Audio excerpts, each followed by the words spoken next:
Avant de se plonger dans la lecture de la Bible, il est sans doute utile de nous poser la question, dans le fond, qu'est-ce qu'on appelle l'Ancien Testament? Alors d'abord, que veut dire ancien?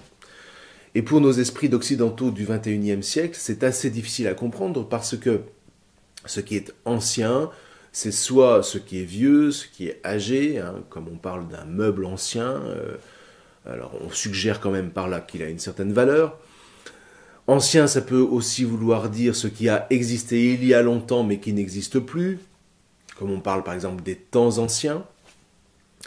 On désigne par ancien ce qui n'est plus en fonction, par exemple on va vous dire c'est un ancien gendarme, c'est un ancien professeur.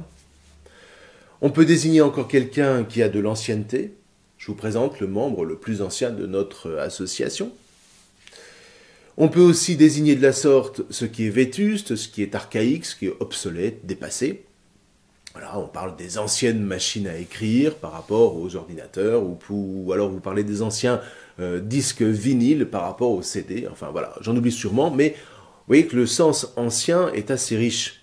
Donc, parler de l'Ancien Testament, ça laisse un peu à penser que c'est du vieux, du vétuste, inutile aujourd'hui par rapport à ce qui est nouveau. Et là encore, on se heurte à pas mal de difficultés parce que ce qui est nouveau aujourd'hui, c'est souvent ce qui n'existait pas avant, ce qui est inédit, ce qui est inattendu, et puis ce qui balaye l'ancien. Par exemple, vous avez la physique quantique qui balaye la physique classique. Alors aujourd'hui, on ne peut plus parler de matière, mais on peut seulement parler d'ondes. La matière, c'est de l'ancien, les ondes, c'est ce qui est nouveau, avec cette idée sous-jacente que ce qui est nouveau est toujours meilleur. Et on rejoint ici l'idéologie du progrès, c'est le progrès comme on dit, en sous-entendu que c'est forcément mieux, c'est forcément meilleur, alors qu'on peut très bien progresser dans le mal. Et là, évidemment, c'est un autre problème. Alors, tout ça fait que c'est difficile de comprendre l'intérêt de l'Ancien Testament par rapport au Nouveau Testament. Le problème, c'est qu'on ne peut pas non plus faire disparaître l'expression trop vite, parce qu'elle appartient à l'Épître aux Hébreux, c'est au chapitre 8, au verset 13. En parlant de Nouveau Testament, le Seigneur rend vieux le premier, or, poursuit-il, ce qui est vieux et vétuste est prêt de disparaître. Voyez. Alors à l'inverse, dans l'Évangile selon saint Matthieu, Jésus nous dit « N'établissez pas trop vite que je sois venu déposer la Torah et les prophètes. » Je ne suis pas venu déposer, mais je suis venu faire advenir en plénitude. Bon, c'est ma traduction personnelle. D'habitude, je ne suis pas venu abolir, mais je suis venu accomplir. Mais je voulais que vous compreniez bien ce que c'est le contenu. C'est-à-dire, voilà, il y a une question de plénitude. Ce qui est ancien, c'est ce qui a été donné en vue d'une plénitude. Mais quand la plénitude advient, on la reçoit, mais ça ne signifie pas, à bien entendre Jésus, qu'on se débarrasse de l'ancien. C'est comme une naissance, si vous voulez. Ce n'est pas parce que l'enfant est né qu'on va jeter sa mère à la poubelle. Au contraire, c'est elle qui va transmettre à l'enfant ce dont il a besoin pour vivre. Retirer sa mère à l'enfant, et l'enfant n'est plus rien. Or, précisément, la Bible, c'est une vaste entreprise d'engendrement. Et la sagesse de l'Église, c'est d'avoir toujours soutenu qu'on ne pouvait rien comprendre à Jésus si on ignorait les Écritures. Vous m'entendrez souvent citer saint Augustin qui disait au 5e siècle « Ignorer les Écritures », c'est-à-dire ignorer l'Ancien Testament, c'est ignorer le Christ. Et là, il faut redonner au terme d'ancien sa signification première. Ce qui est ancien, c'est ce sur quoi je peux m'appuyer pour m'épanouir. Vous voyez, en Afrique, enfin en tout cas dans la brousse, puisque c'est un continent que je connais encore pas mal, on vénère les anciens. Pourquoi? Mais parce qu'ils sont les gardiens de la mémoire du village.